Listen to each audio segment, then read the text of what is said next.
Hey, I got some LA Marzulli for us today. This one, he's going to be talking uh, about a few different things, but he also mentions that, what was the title of that? Mayhem in the Fast Lane. He give you a little thought of what he thought about that deal there with the two twin Swedish women that jumped into traffic and got hit and didn't die. Let's take a listen.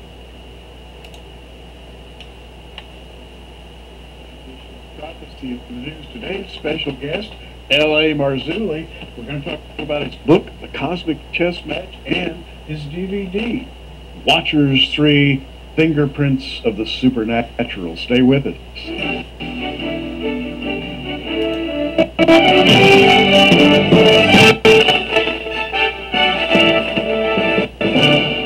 Well, L.A. Marzulli, welcome to Oklahoma City and Prophecy in the News. Great to be here, Gary. Thank you. And we're going to be talking about, several things. The Cosmic Chess Match, L.A.'s book, has a lot in it of great interest to students of Bible prophecy, and it has a number of features that you probably haven't heard about. Also true of Watchers 3. And let's just get right into some of the things you cover, both in your book and in your DVD. There is a phenomenon today that seems to be growing. It might come under the heading of demonic possession. It might come under the heading of something else. Let's talk about it and see what the implications are for us as Christians today. I love to. There's a video on YouTube. If you Google madness, M-A-D-N-E-S-S, madness in the fast lane, you'll be treated to an hour-long presentation by the BBC. This event was captured by cameras which are on their motorways, their freeways. They've got, the whole place is wired so they can see, and everything that happened in the video actually is real life, pretty much, in real time. And basically there are these twins that are on the motorway, and for no apparent reason, when the police show up to escort them, remember it's like an 8-lane road, cars going this way, cars going this way, there's like a middle divider. They're walking this middle divider. So the authorities dispatch a couple of cars to pick these women up. Well, instead of being compliant with what the officers are asking, these women rush headlong into traffic. They are struck by vehicles going at least, I'll be real conservative, 35, 40 miles an hour. Most of the time these things are going 60 to 65 miles an hour on these English motorways. They are struck, they are on the ground, they are then taken, and you see them get up, they're moved to the side of the road. Ambulances are dispatched. More police show up. As they're being not held physically, but there are two people that are kind of like with them. You see this one woman break free of the raincoat and run headlong into an 18-wheeler. You see the body actually in the wheel, caught up in the wheels of the truck. She's laying on the road. She's conscious. She's got multiple fractures in her legs. And when the police go up in the ambulance and the paramedics, whatever, to try to help her, she's like spitting at them, swearing at them, clawing at them. The other woman, shortly after her twin runs into the oncoming traffic, does basically the same thing. She runs right into a car. She's thrown up over the hood. Her head smashes the windshield. You can see the indentation on the hood of the car, or the roof of the car, rather, and the windshield. She's down and what appears to be docile for about a minute, 2 minutes. They've got her covered. They're trying to calm her down. They believe she's got a concussion, maybe a brain, who knows. The injuries should be, at that point, for both women, fatal. They've been hit twice now by vehicles. The second time this woman was hit by a car again, 35 to 40 miles an hour. Within 2 to 3 minutes, she stands up. She throws off the policewoman who's trying to help her. She jumps over the guardrail, jumps over another guardrail, and they're now in oncoming traffic going the other way. She's surrounded by policemen, and other people come to her aid, and it takes 6 people to restrain her. two on each arm, two people on each leg, and they carry her, literally carry her off the freeway, and she breaks the hold 2 or 3 times. No drugs were found, no alcohol was found in the system. What are we looking at? Is it demonic possession, as we see in the New Testament? Is it something that Russ Dizdar would call satanic super soldiers? Or is it possibly we're looking at some sort of human fallen angel hybrid that's demonized, that has superhuman strength? We don't know. But I find it very alarming. That whole story and the link is included in the Cosmic Chess Match. And the theme of that event basically is the theme of your book. Sure. We live in different times. I've heard you say it before, we're not in Kansas anymore. Things have definitely changed. That is to say, we're used to, shall we say, a quote-unquote normal life. Christian America, we all grew up, nobody locked their doors, kids could ride their bikes around town without helmets. I mean, it was just a kind of a calm, peaceful, relaxed world. I'm old enough to remember that world, but it's not that way anymore. Something has changed, and in England, where this took place, they've gone farther than we have, away from Christ. That is to say, fewer, I've read the statistics, fewer than 3% of the British are Bible-believing Christians. The Spirit of God has departed from that place, and we might suggest that these women who ran out in traffic and supernaturally retained their strength could be like the demonized man in the New Testament who met Jesus on the shore of the Sea of Galilee. And they're at Gadara, and he was so powerful that he was able to break his bonds and to fight off numbers of men. In other words, he had supernatural strength. So we are coming back around to that time again. The supernatural is manifesting, and we in the West need to understand that we live, there is a greater reality than our natural world, and I call it the super reality. And I believe that instances like what we're seeing with Madness in the Fast Lane and these 2 women are graphic examples of the supernatural manifesting in ways that, in my opinion, are unprecedented. Most Westerners, and you can see that the people that are involved in this are taken aback by it. They're not sure what they're looking at. It's outside their paradigm. It's outside their worldview. Had you or I've been there, it may have been different. I would have gone, this is something. This is odd, this is strange, this is weird, it appears to be demonic, and would have resorted to some sort of spiritual attack on these women. What I mean by that, not attack them physically, but say things like, in the name of Yeshua, in the name of Jesus, stop what you're doing right now, something like that, or come out of you. In your book, The Cosmic Chess Mask, you ask, why are our children listening to music that is satanic, basically? Why are bands naming themselves after the fallen ones? Why are riots breaking out in Britain, in the Middle East? Well, we just touched on that. Sure. What's going to happen in 2012? You touch on all of these events and qualities of life that are changing so rapidly that I think most people have missed it. You tend to look at life through a filter, like it's always been this way, it's not going to change. Believe me, it has changed, right? Well, it's changed, and I believe, most of us have seen the movie The Matrix, so we're in a matrix. Chuck Missler calls it a managed agenda. Yeah. We are in this managed agenda to where we are literally being funneled to what to look at, to what to see, to what's important. I'll give you just one example. A couple of days ago, there was a story about we're going to open up the Natalie Wood murder or death after 38 years. Okay, so isn't that interesting? And that's the lead story on Fox News on the internet. Nothing about Syria, nothing about the devastating floods that are happening in Thailand, where the country has been submerged in water for weeks on end right now. Nothing about the Arab Spring that's happening, that continues to unfold. I mean, the lead story is the death of Natalie Wood 38 years ago. What is more important for us to be aware of? The fact that if the Middle East explodes in war, gas prices will shoot up to $10 for the fact that Natalie Wood, with all due respect, and has been dead for 38 years, that investigation may be opened up. It's like this. There's no comparison. And yet the American people are funneled, because it's a managed agenda, into looking at that. Absolutely amazing. Now, this era in which we live does have a God. His name is Charles Darwin. People worship Darwinism, and I know that you believe that Darwin is a pawn of the fallen one. Yeah, what we see in the cosmic chess match is move, counter move all throughout Scripture.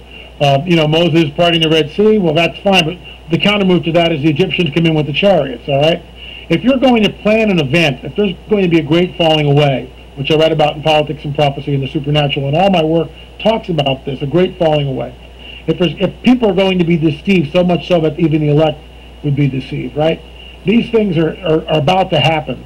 Then you first have to chip away at the paradigm and the worldview and the belief system that permeates the Western world, which is, of course, at one time was Christianity.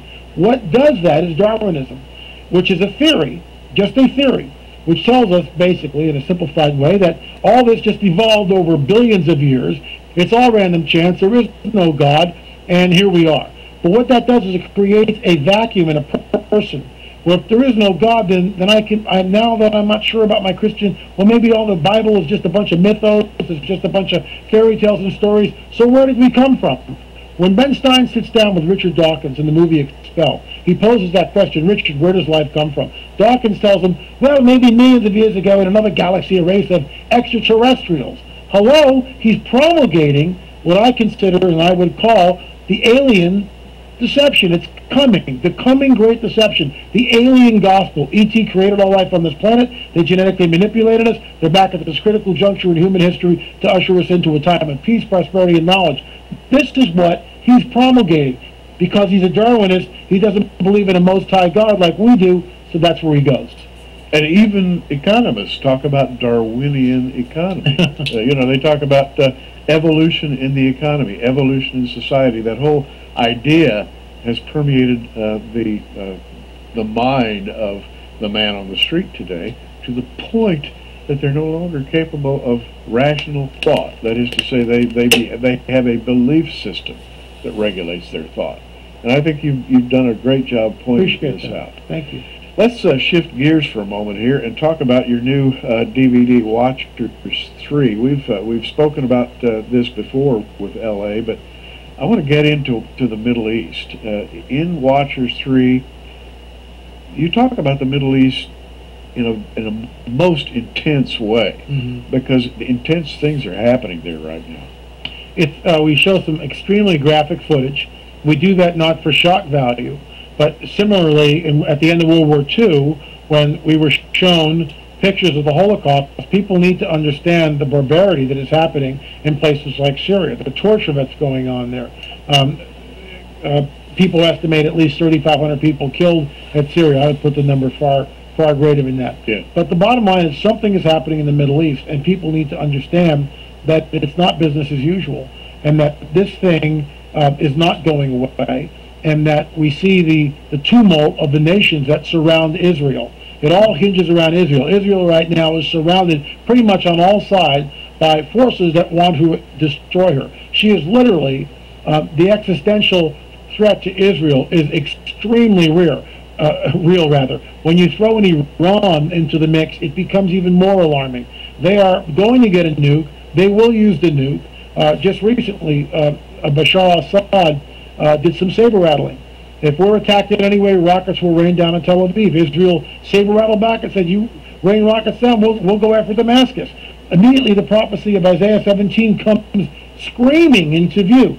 And yet, the dialogue is look at Natalie Wood, look at, whatever distraction, whatever clown of the week. Or if a presidential candidate on the Republican side happens to hiccup the wrong way, bingo. This runs for 3 days. Exactly. Whatever diversion can be found to turn us away from what is really happening. I think we are within milliseconds of war in the Middle East. I would agree. It's sort of like a mousetrap, and the mouse isn't far away. Let's talk about some of the other events that are discussed on Watchers 3.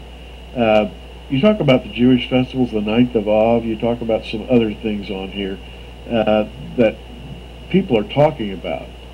And you'll also get into the Torah codes and what some of the the Jewish intellectuals think about the latter days. I think that's fascinating. The Torah codes, and the reason why we do it, and again, I've said this before, but the Torah code should never supersede the plain text of Scripture, and we're not saying it should. But what we find interesting is in the modern era, because of the use of the computer, we can work these Torah codes. One of the most fascinating Torah codes, and again, Torah Code 101 is when you count the letters in equal letter skips in the book of Genesis, and you go 50 letters, it spells Torah. Is that coincidence or something more? Again, we're not trying to diminish the plain text. The plain text supersedes in all respects the Torah codes. But what we find interesting is there seems to be interwoven in the plain text another message. Remember, the Israelites, when they were in 40 years wandering around and in the desert, they had the ephod and the breastplate and the Thummim and the Urim and all that, and that was to ask a question and get an answer. We're not talking divination here.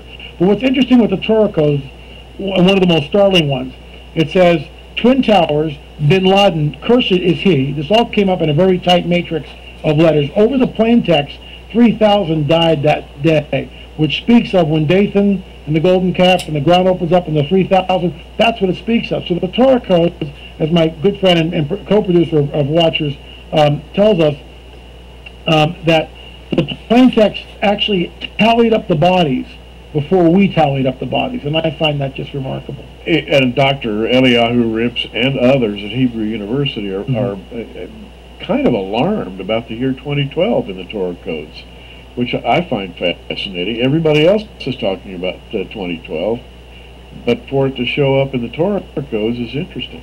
Well, it is interesting. There's also one of the Torah codes which I'm not allowed to talk about, which is very, very interesting about 2012. But I will say this, and it supports my theory on 2012. 2012 is a deliberate obfuscation of what is really happening on the prophetic stage. Look at the Middle East. It all hinges around Israel. Well, this is LA's new DVD. It's called Watchers 3, Fingerprints of the Supernatural. And you can get it for $19.95. However, as we always do here at Prophecy in the News, we would like to give you a better offer. And what we are doing is generating what we've called the Signs of the Times package. And I'll tell you what, if you order Prophecy in the News, this is our monthly magazine, 48 pages, 30 or 40 of which are a great read every month, devoted to studies in Bible prophecy. Order a 2-year subscription of Prophecy in the News for $69.95 and absolutely free. You'll get Watchers 3, you will get the Cosmic Chess Match, and you will get a book that we've sold a lot of here, Politics, Prophecy, and the Supernatural. L.A. Marzulli has written this book too. So if you like these 3 items absolutely free, just order a subscription to Prophecy in the News magazine, 2 years for $69.95. Call 1-800-475-1111 and ask for the Signs of the Times package, $69.95 plus shipping and handling, and we'll just give you these other 3 items absolutely free. And by the way, you'll be saving over $50 on the total package over what you would pay if you bought the items individually. Now back to L.A. Marzulli. L.A., what would you like to tell us about next? What's really exciting you these days as you continue your work? Well, I've been a student of the Shroud of Turin ever since I became a Christian 31 years ago. I was drawn to it. I find it the most enigmatic artifact that we have on the planet. And there are those, without doing any research on the Shroud, will go, oh, why do we need to look at the Shroud? The Shroud of Turin, in my opinion, could be, and I'll just state it openly, I believe that it is, literally forensic evidence of the resurrection. It shows the markings. In Watchers 3, we've got amazing photographs taken by Barry Schwartz, who was the lead photographer of the 1978 Stirp team, which viewed the Shroud for 120 hours. Barry was awake for 100 of those hours and took hundreds and hundreds of photographs. These are very graphic. It shows the scourge marks on the back, and how the legs also, and how they wrapped around the front. It is brutal to look at some of these the markings of what this man on the shroud underwent. What we find fascinating, we interviewed Dame Isabel Pixek, who's a muralist, is also a particle physicist. So she brings a very unique dynamic when examining the shroud. And she tells us, as a muralist perspective, or from a muralist perspective, that this is not a painting. There's no way this is a painting.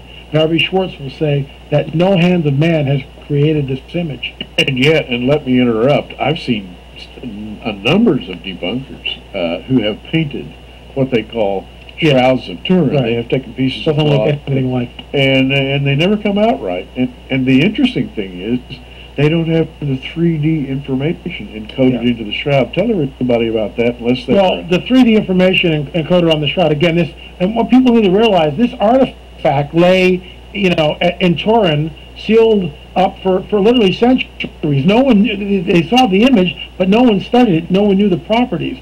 Lo and behold, what we find out now is this two-dimensional object, right? This two-dimensional etching on the cloth. It's not an etching, image on the cloth. When viewed, has three-dimensional properties. How can that possibly be? Dame Isabel Pixek postulates, this is her theory, and I agree with it, that the body was in a state of rigor mortis in the tomb. The body was levitated. In other words, when there was an event horizon, there was a reverse Big Bang. There was an event called singularity that happened in that tomb at the moment of resurrection. The body was levitated off the slab. Why? Because in the shroud, you would see the buttocks, remember, the body's laying on the hard stone. You would see an impression in the buttocks. It's not there. The muscles are totally relaxed. The body is levitated, the shroud is pulled taut over the body, and then the body dematerializes. It's like an event horizon. It's a moment of singularity. It speaks of a physics that we know nothing about, and that created this image on the shroud. In my opinion, it's forensic evidence. It's God's calling card of the greatest event, which is the basis of our faith, the resurrection of Yeshua, Jesus. Now, if it is forensic evidence, it would look to me like the devil would try to destroy it in some way or another. And what's happened there? Well, a number of years ago, they set out to restore. Barry Schwartz speaks of this. It's all in Watcher 3, Fingerprints of the Supernatural. Barry Schwartz speaks of this, that the last pope, apparently he was in ill health, signed something, whether he was coherent or not, but he signed this edict, whatever, to restore the shroud. They brought in a team of people, and I'm not mentioning any names, but in my opinion, they destroyed the shroud. What I mean by that, they scraped off the burn marks, the patches, they vacuumed the shroud. They vacuumed the shroud. And when they did that, they also ironed it, basically. So now the shroud is 7 centimeters longer than it was. By doing all this, they've destroyed any forensic evidence. By vacuuming the shroud, they sucked up any pollen evidence, any forensic evidence that future scientists would be able to discover. One groundbreaking event that we have from Barry Schwartz in Fingerprints of the Supernatural, Watcher 3, Barry goes on camera and tells us about the £1 million donation given to Oxford from an anonymous source for debunking the shroud, for proving that the shroud was fake, which opens up the whole can of worms into conspiracy. Fascinating stuff. Well, you can see what LA's mind does. He's constantly seeking evidence. And by the way, we don't live by evidence. We live by faith, and I know you do too. Absolutely. And it's not necessary to have evidence of the supernatural. But I think LA's message today is that we are in fact living in a time when the supernatural has become apparent. And you need to know about this. You need to know about some of the late developments. And he's got them right here in Watchers 3, Fingerprints of the Supernatural, years for 1995. But as we mentioned a minute ago, we've got a lot better situation than that to offer you if you subscribe to Prophecy in the News for 2 years, and that's for $69.95. By the way, this is 48 pages, packed with information with catalogs of the latest prophecy publications. We look at it as a real resource, and I know a lot of other people do too. Absolutely. $69.95 for 2 years, and you'll get absolutely free Watchers 3 and The Cosmic Conspiracy, as well as LA's earlier book, Politics, Prophecy, and the Supernatural. And by the way, for what you're going to be getting, you're going to be saving over $50 over what you would pay if you bought these items separately. So ask for the Signs of the Times package, and when you do, the voice on the telephone will be familiar with that terminology. Signs of the Times package, $69.95 plus shipping and handling. Call 1-800-475-1111 and we'll speed it right to you. And you'll be apprised of LA's latest work as well as the classics. And I think you need to take another look at this one. LA, let's go back to this for a minute. The Cosmic Chess Match. And this book kind of went by, and we have delivered a lot of this to people. But what would you like people to know about this book? I know you really worked hard on it to kind of fine-tune that message. Well, I had someone that shot me an email who read the book and said, Dear LA, read the Cosmic Chess Match, loved it, couldn't put it down, and felt that it was the best book that this particular person, had read concerning an overview of spiritual warfare. She said that she will never look at Scripture the same way again. And for me, that's the reward when I hear that, because what it does, the Cosmic Chess Match, what it does is it opens up Scripture and it shows us that there is this cosmic battle going on between the Most High God, El Elyon, and the fallen one, a created being. They are not equally matched, they are not equally yoked, and yet there are protocols in heaven that we don't see, we don't quite understand, and some of this war has been going on in an unseen dimension, literally for millennia. Wow. The fallen one was defeated at the cross, but it's spilling out over into our modern day, in what I consider, as I know you do, the last days, the end time. Yeah, a spiritual warfare. You mentioned that term, went right on past it. That's become kind of a cliche, and everybody goes ho-hum when you say spiritual warfare. But I think the time has passed to say ho-hum. We really are in it right now. And we talked about madness in the fast lane. Oh, yeah. That is spiritual warfare. Well, that's what the only way we can combat that is through spiritual warfare. Our weapons are not carnal. If that happened once, would it happen again? Absolutely. Another madness in the fast lane, and maybe dozens of similar. I believe it's at the tip of the iceberg of where we're headed. I really do. Amazing. We live in times that are described in the Bible as ragingly insane. This note also that in the last days, or in the last times, or last days, perilous times shall come. That's Paul's words to Timothy. And I always tell people that word perilous is used to describe the madman that came out and opposed Jesus. Same identical Greek word is used to describe the madman as is used to describe the times in which we live. Suggesting what you say. Yeah. And that dovetails right into the madness in the fast lane video that we talked about earlier. Indeed it does. Well, let me mention. Well, it's always interesting to hear LA. What do y'all think? Interesting. I was just watching that video the other night, and then I came over here and started looking to see what they had on, what was their newer shows and stuff, and I checked this one out. Oh my gosh, he started talking about it. So I think it's interesting, his take. I know those women look pretty, well, pretty wild. That one woman was pretty strong. Oh, shifting gears here. Let's enjoy a little piece of history.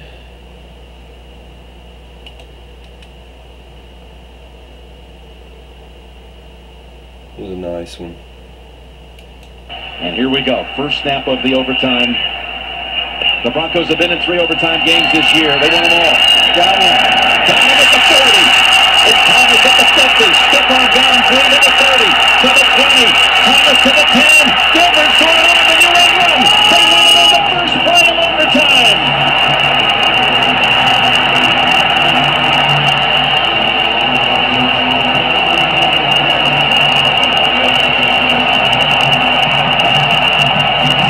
The new rules.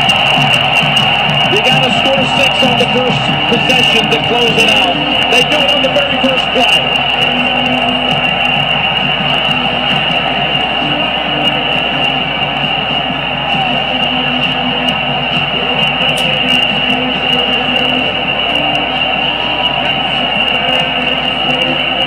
He was open at the 40. Tebow hit him in stride, and there was a stiff arm by Thomas delivered at midfield that basically ended the game. Thomas to the top of the screen, just runs this route. We've seen it a few times. Look, nobody's in the middle. Everybody at the line of scrimmage playing run. Nice fake. Oh my gosh, nobody back. And Thomas, how about that speed? Outrunning both defenders for the touchdown. Ryan Mundy and Ike Taylor were the 2 back deep. And it's the stiff arm on Taylor that set him free. It almost, Jim, had to be a mistake for Ike Taylor to be on the outside with nobody helping him inside. But Monday, they've done it so much today. With both safeties near the line of scrimmage, the Broncos, hey, they opened it up. That's why they won the game today. Watch the stiff arm. Oh, Thomas, big receiver out of Central Florida. First round pick.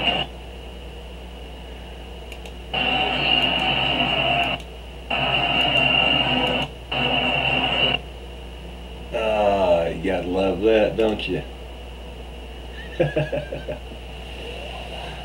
Oh, that was for all the Tebow haters out there.